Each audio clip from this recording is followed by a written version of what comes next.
un premier temps autour de la pénibilité des conditions de travail avec des témoignages et des personnes qui vont intervenir avec des profils différents, comme je l'évoquais ce matin. Donc je vous remercie, mesdames, de venir à la tribune. Nous avons Jacqueline Leroy qui représente le SPELC, Elisabeth Savez qui représente la CFTC, la Fédération Enseignement Formation de la CFTC, et Madame Corinne Lay qui représente la FEP-CFDT. Donc elles vont témoigner sur un sujet qui nous tient à cœur, vous l'avez compris, autour de la pénibilité des conditions de travail, sur la méthodologie de travail paritaire, ainsi que des points d'alerte qu'elles ont notés, et peut-être rebondir sur ce qui a été dit ce matin, et pour préfigurer notre travail paritaire. Pour entamer un travail paritaire de qualité, alors on a bien compris ce que nous a dit Zora ce matin, c'est-à-dire qu'avant d'agir, il faut essayer de comprendre et d'analyser. On a besoin d'informations, et donc là, c'est un travail qui a été réalisé, la restitution vous sera présentée par Bernard Côté, qui est à la droite de Dorothée Bernard, qui dirige le cabinet Didactem, donc il présentera tout à l'heure, qui a réalisé un audit dans une quinzaine d'établissements, donc une analyse qualitative des risques dans ces établissements, et qui vous présentera donc l'étude qu'il a réalisée et la deuxième étape autour d'une analyse cette fois quantitative et des solutions qu'on peut apporter, notamment grâce à la création d'un outil. On verra ça en fin d'intervention. Mais avant cela, on trouvait ça intéressant de mettre tous nos travaux en perspective et de parler d'un sujet important qui est celui de l'absentéisme. Et on verra dans la présentation de Xavier Auré qui vous a été présenté ce matin. Alors je suis désolé, je ne connais pas votre titre. Chef de projet prévention à AG2R La Mondiale, merci beaucoup. Et qui va présenter maintenant une étude sur l'absentéisme qui a été menée de front AG2R et un cabinet qui s'appelle Hemming. Je vous laisse la parole. Vous êtes bien installé, ça va, pour les diapos. Peut-être lancer les diapos. Et donc je laisse Dorothée œuvrer. Merci beaucoup. Alors, en attendant que la technique arrive, on va quand même commencer. Vous expliquer ce qu'est le baromètre de l'absentéisme AG2R, la mondiale Hemming. C'est la 11e édition. Chaque année, on travaille avec Hemming sur le sujet. L'idée pour nous, c'est Hemming travaille sur l'ensemble de nos... Nous, on est assureurs, notamment de la prévoyance et donc de l'arrêt de travail. Et donc, ils analysent les données de nos branches professionnelles, donc des 350 000 entreprises qui sont dans nos branches en prévoyance, et ils essayent d'en tirer un certain nombre d'analyses et d'orientations sur l'évolution de l'absentéisme et de l'engagement. L'édition de 2018 vient confirmer un certain nombre d'éléments. Que l'absentéisme est un sujet de préoccupation, à la fois pour le salarié, mais aussi pour les entreprises. Il faut savoir que l'analyse de l'absentéisme se fait à deux niveaux, à la fois du quantitatif sur nos données, mais aussi du qualitatif, où on va interroger, il y a à peu près 1000 interviews qui sont menées, à la fois sur des gens qui ont été absents, et des gens aussi qui sont présents. L'idée, c'est d'avoir un panel représentatif. Donc, premier élément, en 2018, on confirme que c'est un sujet de préoccupation à la fois pour les salariés et pour les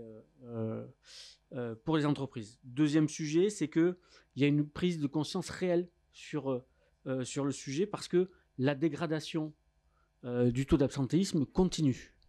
On est sur un trend d'évolution permanent depuis 5-6 ans où on est sur une hausse constante. Ça crée forcément des déséquilibres dans les entreprises. À la fois des déséquilibres économiques, mais aussi des déséquilibres sociaux. Et puis, on s'aperçoit que l'arrêt de longue durée, aujourd'hui, est l'une des explications de cette dégradation de l'absentéisme global. Voilà. Il n'y a toujours pas d'écran ? Non. Vous voulez que... Il y a quelqu'un qui doit venir ? Ou Parce que là, en fait, je vais rentrer dans les détails des chiffres. Si vous n'avez pas les chiffres, c'est un peu gênant.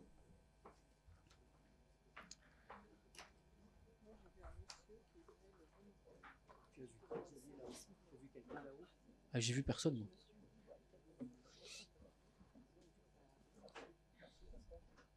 Donc, pour pas perdre de temps, on va avancer, puis on fera une séance de rattrapage avec les chiffres sur les écrans. Quelques chiffres clés de l'absentéisme en 2018. Il y a une augmentation du taux d'absentéisme entre 2017 et 2018 de l'ordre de 8%. Le taux d'absentéisme moyen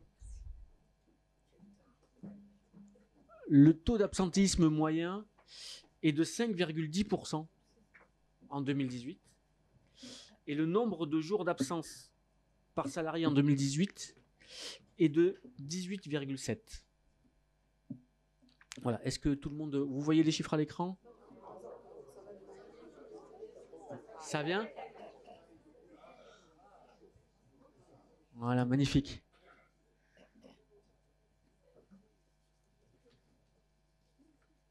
C'est bon? C'est parfait. Donc, les chiffres à retenir, juste par rapport, pour bien comprendre, en 2017, le 5,10, c'était 4,72. Et en 2017, le 18,6 était en dessous des 18. Donc on voit qu'il y a une progression de façon permanente. Si on regarde l'évolution par région,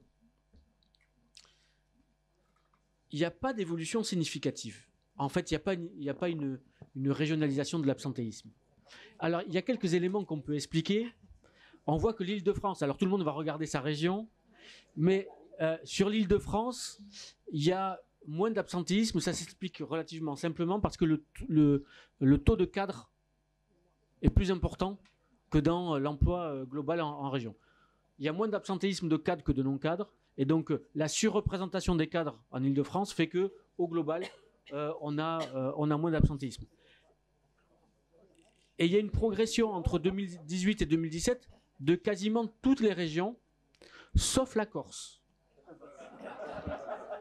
Mais la Corse reste quand même en tête du challenge. Voilà. Pour ma sécurité, je ne donnerai aucun élément sur la Corse. Je ne souhaite pas.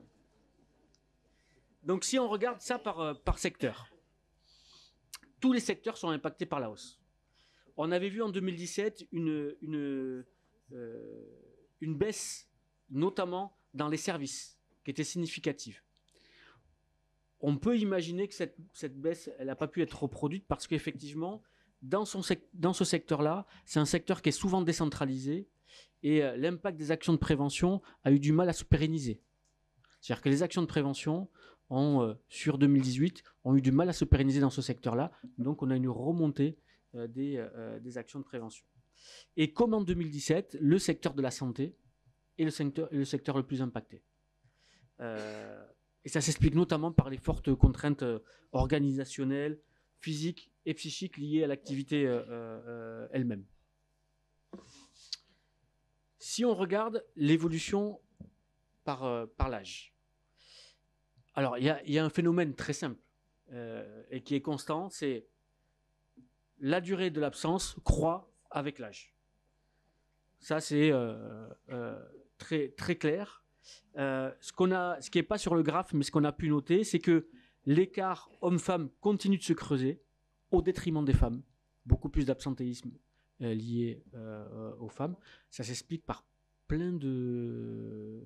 On a pas mal d'hypothèses là-dessus, notamment le rôle des dents, qui est quasiment aujourd'hui dévolu aux femmes et qui fait que ça vient impacter de façon très claire l'écart qui se creuse entre les hommes et les femmes. Aidants familiaux, hein. On a compris des dents. Les dents des EMTS, parce qu'on nous avait parlé santé. Je comprenais pas parce que d'habitude ça passe. Et non. L'aide aux aidants. L'aide aux aidants. Sur le sujet, l'aide aux aidants. C'est-à-dire que les femmes sont généralement beaucoup plus impactées. Ça va mieux? Tout le monde a compris? Et puis, on voit aussi qu'il y a une différence entre les cadres et les non-cadres. Au détriment des non-cadres. Les non-cadres sont plus souvent absents que les cadres. Par contre, dans tous les secteurs d'activité qui sont en progression, que ce soit cadre et non-cadre, évoluent de la même façon, à la hausse. Il n'y a pas dans un secteur en disant ce secteur a progressé de tant de pourcents, c'est dû que aux non-cadres qui ont progressé et les cadres ont régressé. C'est à chaque fois une augmentation plus globale. On va passer au chiffre d'après, qui est le chiffre le plus important de 2018. L'augmentation de l'absentéisme en 2018, comme je vous disais en préambule, se caractérise essentiellement par la hausse des arrêts de plus de 90 jours. Plus 10% par rapport à 2017. Et on voit bien, comme je vous l'ai dit, c'est effectivement lié à l'âge. Par contre, on a, contrairement à ce qu'on avait pu imaginer, la hausse de l'absence de plus de 90 jours est plus forte chez les salariés de 40 ans et moins que de plus de 41 ans. C'est-à-dire que le phénomène nouveau, c'est que globalement, avant, j'avais les plus de 50 ans avec des arrêts de longue durée de plus de 90 jours qui pesaient dans l'absentéisme. Aujourd'hui, j'ai un phénomène nouveau qui s'accélère, c'est l'absence de longue durée des moins de 40 ans. Ça, c'est très préoccupant. Parce que c'est quelque chose que, même d'un point de vue actuariel, nous, on n'avait pas forcément imaginé. Et qui renvoie à pas mal de choses, notamment, nous, c'est le baromètre de l'absentéisme et de l'engagement, qui renvoie à la question de l'engagement ou du désengagement. Tout dépend de quel côté on se pose. Et donc là, on a plus 23% quand même d'augmentation d'arrêt de longue durée pour les moins de 40 ans. Alors pourquoi cette hausse de longue durée? Alors on peut se poser la question et se dire qu'effectivement c'est une thématique qui est non gérée prioritairement dans les entreprises. Alors vous allez me dire, j'y vais un peu fort, mais globalement quand on interroge les gens, effectivement c'est pas forcément géré dans les entreprises parce que ça s'explique. Souvent on nous dit ce sont des salariés qui sont atteints de pathologies lourdes. On manque de levier d'action. Nous c'est ce qui nous remonte. C'est pas les absences qui désorganisent le plus le quotidien. Parce que plus de 90 jours, on a le temps de s'organiser. C'est pas l'absence de 2 jours où le matin, je dois refaire les plannings, je dois trouver des solutions. Donc, globalement, c'est pas en RH, c'est quelque chose qui peut se gérer. Et puis, elle représente également pas les coûts directs les plus élevés. Parce que l'assureur est là. Donc, effectivement, il y a cette question-là. Si on va un peu plus loin sur les explications, on regarde quelle est la perception des collaborateurs quant aux actions de gestion existantes. Alors pour beaucoup, ils n'en voient aucune, plus de la moitié. Et puis après revient l'entretien avec le manager. Et on voit que le sujet de l'absentéisme reste quand même un sujet sensible à aborder, et ce d'autant plus que les managers sont en première ligne, quoi. Qu'est-ce que j'ai fait de salarié qui revient? Comment je l'accueille? Comment je le réaccueille? Et donc, au-delà du process, on va dire, administratif de retour à l'emploi, ce qui est important, c'est d'accompagner, soutenir le manager dans ce moment-là, dans la mise en œuvre opérationnelle des actions d'accueil et de réaccueil des personnes qui se sont longtemps absentées de l'entreprise. Et on voit que le rôle du manager de proximité est essentiel. Et à chaque fois qu'on a pu constater des entreprises qui avaient mis en place, au-delà du process administratif, un process managérial de retour à l'emploi, on a une baisse de l'absentéisme de façon très mécanique. Donc aujourd'hui, on voit bien que les leviers existent. Encore faut-il qu'ils soient utilisés de façon systématique.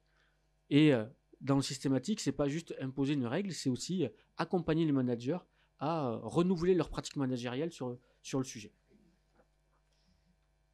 Alors les conséquences sur les absents. Là, on a pas mal parlé de l'entreprise, du manager, mais par rapport à l'individu qui s'est absenté, qu'est-ce qu'on peut constater?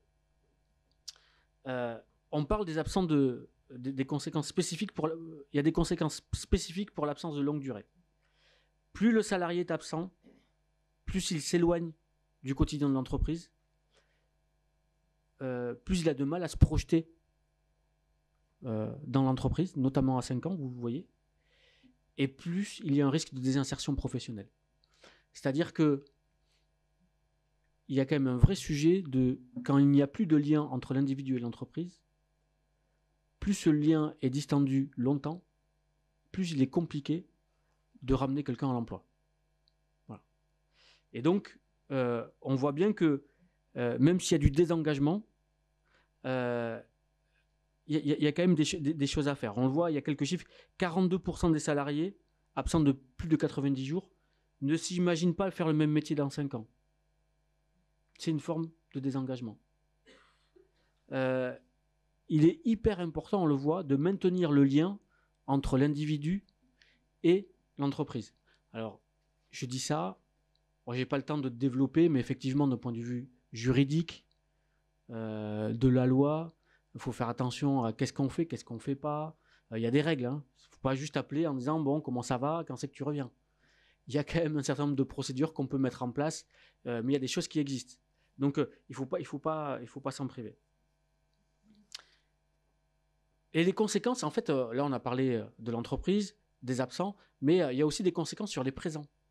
Donc, c'est le slide d'après. Et les conséquences sur les présents, on voit quand même qu'il y a des questionnements légitimes. C'est-à-dire que sommes-nous uniquement des matricules ? Qu'est-ce qui va se passer si moi aussi je m'arrête ? Parce qu'en fait, qu'est-ce qui se passe de façon assez régulière ? C'est que dans une équipe de 4-5 personnes, quand il y en a un qui est absent, il y a une répartition de la charge. 95% du temps, ça se passe comme ça. Et donc, effectivement, ça peut poser des questionnements légitimes de dire, mais si moi aussi je m'absente, comment ça se passe ? Donc, voilà. Et puis, face à cette surcharge de travail, est-ce que moi aussi, j'ai pas intérêt à me protéger ? On parle de désengagement, on parle de plus en plus de risques psychosociaux, de burn-out. Est-ce qu'à un moment donné, avec une augmentation de la charge de travail... Donc, effectivement, la question de l'absentéisme n'est pas uniquement la question de l'absent. Elle est aussi la question de celui qui est là. Et ça, c'est une perception qu'il faut bien avoir à l'esprit. Si je ne dois pas juste accompagner la personne qui n'est pas dans l'entreprise, je dois aussi accompagner la personne qui reste en entreprise. Alors, comment on peut inverser la tendance ? Il faut, je pense, d'abord débanaliser l'absence et s'intéresser à toutes les absences. J'ai beaucoup parlé d'absence de plus de 90 jours. Mais je pense que toutes les absences méritent d'être observées à la loupe. Il faut vraiment avoir une cartographie de son absentéisme. C'est essentiel. Parce que ça va vous permettre à la fois d'analyser à froid la situation. Donc, avec une cartographie de l'absentéisme, vous allez pouvoir vous identifier peut-être des métiers, des services qui génèrent plus d'absentéisme que d'autres. Ou pas. Vous allez avoir des services qui vont avoir un type d'absentéisme. Du court récurrent ou du long. Voilà. Donc, il faut rentrer dans le détail de l'absentéisme. Deuxième point important, c'est créer les conditions de retour du salarié absent. Je vous l'ai dit, chaque fois qu'on voit qu'on met en place un système organisé d'accueil ou de réaccueil, on voit bien que automatiquement, on fait baisser l'absentéisme parce qu'en fait, la reprise est pérenne. Et c'est ça en fait ce qui se passe. Hein. Très souvent, quand on commence à analyser les séquences d'absence, je m'absente, alors en dehors des pathologies lourdes, hein, je m'absente un mois, je reviens 15 jours, je repars un mois et demi, je reviens 8 jours. Et en fait, on voit une dégradation et on arrive à avoir un process assez clair du rebond. Donc à un moment donné, il y a un moment particulier de réaccueil au sein de l'entreprise, où on doit pouvoir faire le point avec le salarié sur c'est quoi les objectifs maintenant, comment on fonctionne, et c'est presque un entretien de réassurance, de retour de rassurance point de vue personnel, hein, pas rassurance point de vue assurantiel. Hein. Et puis travailler également sur l'aménagement des horaires si nécessaire. Hein. Et puis, ce qu'il ne faut jamais lâcher, c'est les actions de prévention. Alors je sais que vous allez en parler tout à l'heure avec Bernard. Effectivement, la prévention, c'est quelque chose. On le voit, on a en France un déficit de culture prévention. Alors, je sais que vous travaillez dans l'enseignement, hein, la pédagogie. On m'a toujours dit la pédagogie, c'est répéter, mais la prévention, c'est pareil. Il faut répéter, il ne faut jamais lâcher. Chaque fois qu'on met en place des actions de prévention, dès qu'on baisse la garde, on a une sinistralité qui remonte. Donc effectivement, il faut ériger la prévention en système et donc poursuivre votre investissement sur la gestion du risque et en matière de prévention. C'est vraiment un travail de longue haleine et il ne faut jamais le lâcher parce qu'effectivement, de suite, on voit une sinistralité qui remonte. La culture prévention en France, notamment la culture en matière de santé au travail, elle est déficitaire. Tout simplement parce que de tout temps à jamais, elle est réglementaire. Le document unique, c'est la loi. La pénibilité, c'est la loi. Aujourd'hui, quand on va sur le terrain, qu'on discute avec beaucoup de RH ou de chefs d'entreprise, ils disent mais moi, mon niveau de prévention, je ne le connais pas. Je sais que je suis à jour réglementairement. Mais quel est le niveau de prévention de mon entreprise? C'est un peu... voilà. Donc effectivement, la culture prévention, il faut l'installer et il ne faut jamais lâcher ce bout-là parce que sinon on a une sinistralité qui remonte au fur et à mesure. Quoi. Voilà. Et je prendrai juste un chiffre en dépenses de santé en France, sur 100% des dépenses de santé en France. Vous êtes nombreux, je ne vais pas faire un quiz, mais il n'y a que 5,6% des dépenses de santé en France qui sont consacrées à la prévention. Donc plus de 94% de notre système de soins est sur le curatif. Donc vous voyez qu'on a encore de la marge pour renverser un peu le système, de dire faisons plus de prévention. Voilà. Donc ce sont les éléments majeurs, on peut continuer à dérouler. Voilà. Donc, et après, il y a à la fois jamais lâcher les actions de prévention et puis travailler sur les facteurs de désengagement. On a une hypothèse sur les moins de 40 ans, on pense que c'est lié au désengagement. On n'a pas de certitude. Hein. On est relativement prudent sur le sujet. Mais on pense que les gens ont de plus en plus de mal à se projeter. Quand on parlait de projection à 5 ans dans une entreprise, on pense que ces générations-là ont de plus en plus de mal à se projeter à 5 ans. Parce que c'est lié parfois au manque de reconnaissance, à l'absence de développement professionnel. Et puis, alors on remarque, c'est du déclaratif, hein. C'est le manque d'éthique parfois des entreprises. On a du mal à se retrouver dans les valeurs de son entreprise. Voilà. Je crois que j'en ai terminé. Très bien. Voilà. Dorothée, est-ce que vous pouvez laisser la dernière slide, s'il vous plaît? Voilà. Merci de cette synthèse. Ça donne un peu de cœur à l'ouvrage. Ça objectivise en tout cas peut-être des actions à mener au niveau de la branche, au niveau du réseau, au niveau de chaque établissement. Peut-être offrir aussi des outils à mettre en place pour accompagner l'action qu'on sent venir comme nécessaire. Hein, vous parlez de législation, mais au-delà de ça, sans doute que la branche devra à terme investir les sujets que vous évoquez. Quel est le bon curseur? On ne sait pas. C'est des notions de RSE, etc., qu'on a du mal peut-être à appréhender. Identifier des priorités, vous le disiez. Voilà, on ne pourra pas tout faire, mais sans doute qu'on aura une action à mener sur un certain nombre de curseurs. Moi, ce qui m'a un peu interpellé, et puis je pense que ça fait écho à ce qu'on a dit ce matin, c'est les doubles... Enfin, cette double contrainte, c'est-à-dire il y a la vie personnelle, l'articulation entre la vie personnelle et professionnelle, et la vie professionnelle et les risques liés à l'exercice de celle-ci. Ouais. Quand on dit intégration de la branche ou de l'employeur, c'est comment l'employeur sort de l'entreprise pour aller avoir une action sur la vie personnelle du salarié. Donc ça, c'est un vaste débat éthique, philosophique, juridique. L'aide aux aidants, est-ce qu'on y va, est-ce qu'on n'y va pas? Demain, on peut parler du logement, on peut parler de la mobilité, on peut parler de tout ça. Voilà, c'est sans doute là aussi un enjeu de branche pour offrir un peu de sécurité aux salariés, mais on n'en est pas là. Mais en tout cas, ça fait écho à ce qu'on a vu aussi tout à l'heure. Facteur de désengagement, très intéressant. On va sans doute en parler en fin d'après-midi. Donc, on est en lien. Elle est quand même bien fichue, cette journée. Hein, quand même. Travailler sur l'implication, donc un élément central. Et on voit un petit manque d'éthique de l'entreprise. Alors, je ne vais pas vous refaire le cours entre la congruence, le dire et le faire dans la fécondité, mais on est un peu dans cela quand même.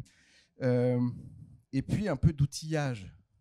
Comment on a d'infos, comment on consolide l'info, comment on objective une situation. Parce qu'on peut avoir de grands discours, mais encore faut-il être assis sur de la donnée. Encore une fois, on parle beaucoup de données, mais là aussi, on a quelque chose à inventer pour récupérer de l'info. Est-ce que c'est de la DSN? Est-ce que c'est nos propres moyens, etc. Donc, merci beaucoup de ces informations. On a compris à peu près le cap. Maintenant, il faut quand même s'emparer de ces sujets. Et donc, on va commencer étape par étape. On est parti très loin. Enfin, je suis parti très loin, pardonnez-moi. Et avant toute chose, voir quelles sont les conditions de travail de nos propres salariés, quels sont les risques liés à l'exercice de l'activité. Et ça, c'est le sens du travail qui a été mené paritairement. Et en lien avec le cabinet d'Idectem, que je laisse Dorothée faire le lien entre tout cela. Merci beaucoup. Nous allons donc vous présenter les travaux en cours au niveau de la branche sur la pénibilité et les conditions de travail.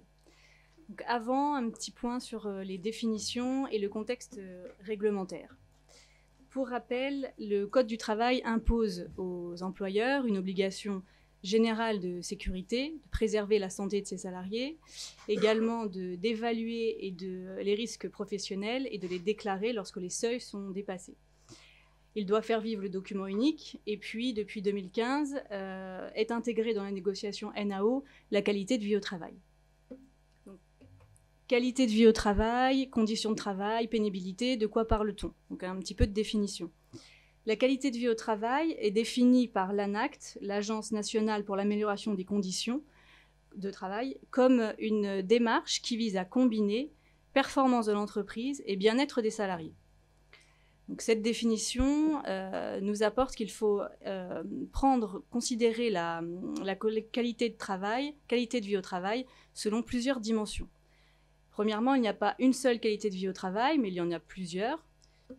Elle dépend de la perception de chaque individu. Il est donc important d'interroger ses salariés pour savoir leurs attentes.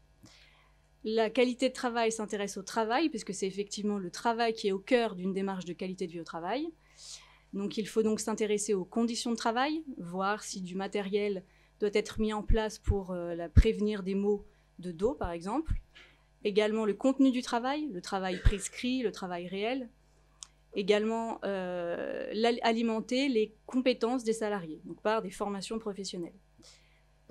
La qualité de vie au travail s'intéresse au travail, mais également, comme nous l'avons dit, en dehors du travail, puisque la qualité de vie au travail s'intéresse à l'humain, la sphère entre la sphère privée et la sphère professionnelle, la frontière est très perméable.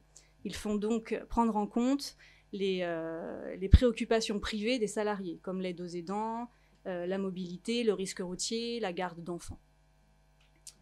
Enfin, les interactions humaines au travail est un élément fondamental. Le degré de participation, le rôle dans le collectif, le soutien de ses pairs et de ses managers sont des éléments fondamentaux pour une bonne qualité de vie au travail. Donc, en résumé, la qualité de vie au travail est une démarche collective qui a pour finalité d'améliorer concrètement la façon de travailler et le bien-être des salariés. Concernant la pénibilité, le Code du travail donne une définition qui est une exposition du travailleur à un ou plusieurs facteurs de risque professionnel liés à des contraintes physiques marquées, un environnement physique agressif ou un certain rythme de travail. 10 facteurs de pénibilité sont listés par le Code du travail et 6 sont à déclarer lorsque les seuils sont dépassés. Les branches professionnelles sont incitées à mettre en place un référentiel professionnel pour aider les établissements dans l'évaluation des risques professionnels et dans la mise en place d'actions de prévention. Une fois une fois ce point de définition fait, comment fait-on pour améliorer les conditions de travail? Mesurer, comprendre, agir ont été les étapes clés de la méthodologie utilisée par la CPPNI. Et donc, Madame Corinne Lay nous explique plus en détail la méthodologie utilisée. Alors, je vais peut-être déjà me présenter un petit peu plus particulièrement. Alors, je suis personnel au GEC dans un établissement sur Nancy depuis 1981. Mon emploi, je suis en charge d'un secrétariat pédagogique, inscription, suivi d'élèves, suivi de la gestion des notes aussi, bulletin, examen. Enfin, il y a eu beaucoup d'éléments dans cette partie-là. Je suis également en charge de la communication interne-externe. Donc, toutes les publications qui peuvent aller en direction des parents ou des professeurs ou du personnel dans l'établissement. L'organisation de portes ouvertes, ça passe par beaucoup de choses. Et la coordination et l'organisation du travail de 6 salariés concernés par l'activité d'accueil, de secrétariat et standard dans l'établissement. Mon histoire dans cet établissement-là fait que je n'ai pas toujours fait ce travail-là. J'ai été aussi en début de carrière, il y en a certains dans l'Assemblée qui me connaissent très bien. J'ai commencé par faire des surveillances et même du ménage avec une société de nettoyage dans l'établissement à 3 heures tous les soirs quand j'étais étudiante. Ensuite, j'ai fait plusieurs années du standard téléphonie et ensuite je suis passée sur un poste de secrétariat pour après assumer un petit peu des responsabilités comme assistante de direction. Actuellement, je suis mandatée pour la FEP-CFDT et cela depuis environ 2010. Alors ça s'est fait progressivement, hein. J'ai d'abord une journée, 2 journées. J'ai participé aux commissions paritaires nationales. Jacqueline, je crois que ça fait un petit peu plus longtemps que moi. Mais en tout cas, j'ai pris goût justement à ce travail fait en commission paritaire. D'abord PSA2E, puis CEP, la convention collective CEP. Et actuellement, je bénéficie d'une mise à disposition par mon employeur, et je dirais plus particulièrement ma présidente d'OGEC, puisque c'est elle qui a bien accepté et je l'en remercie. Chef d'établissement, c'était un petit peu plus compliqué. Mais en tout cas, je bénéficie d'une mise à disposition de mon employeur pour une durée là de 4 ans jusqu'à 2021 pour justement assumer un travail syndical et pouvoir suivre les travaux justement paritaires au niveau de la branche. Par ailleurs, au niveau de je suis cette branche-là, mais je suis aussi d'autres branches, la branche CNEAP, mais aussi le protocole social des apprentis d'Auteuil. Un autre mandat, il n'est pas petit, j'ai un mandat confédéral, là du coup c'est pas uniquement sur l'enseignement et la formation, je suis mandatée au CTNH. Je ne sais pas si parmi vous ça dit quelque chose.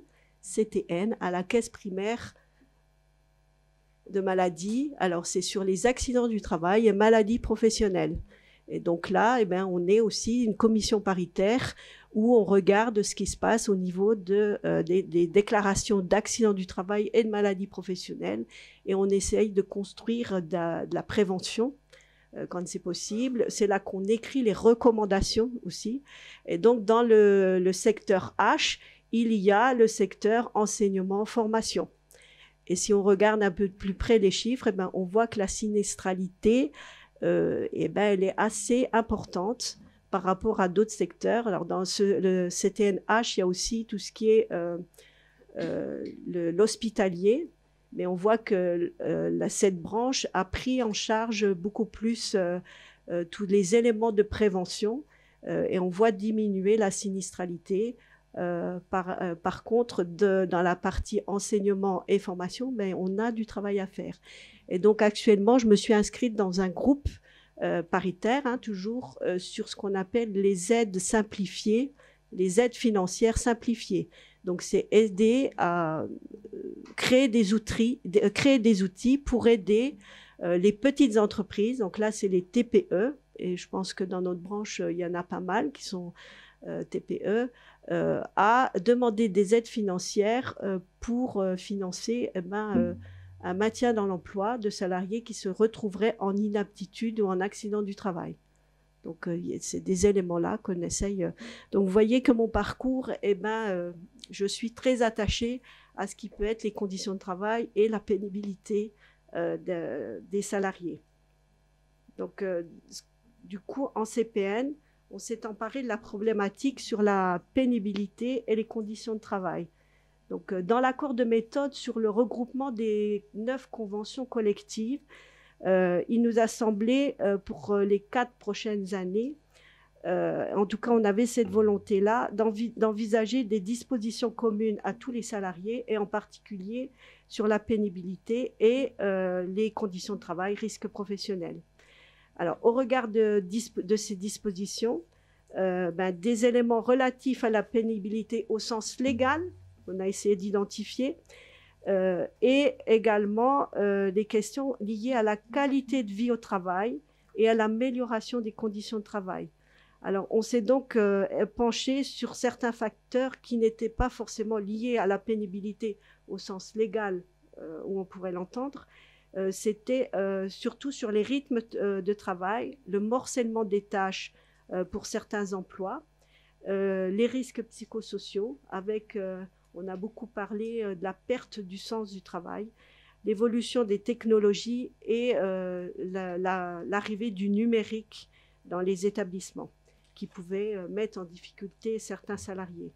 Donc, un premier constat, suite à ces éléments-là, on s'est dit qu'il y avait une nécessité de faire une analyse, un diagnostic plus précis, et on a fait le choix de confier ce travail à un cabinet spécialisé, et donc un appel d'offres a été lancé.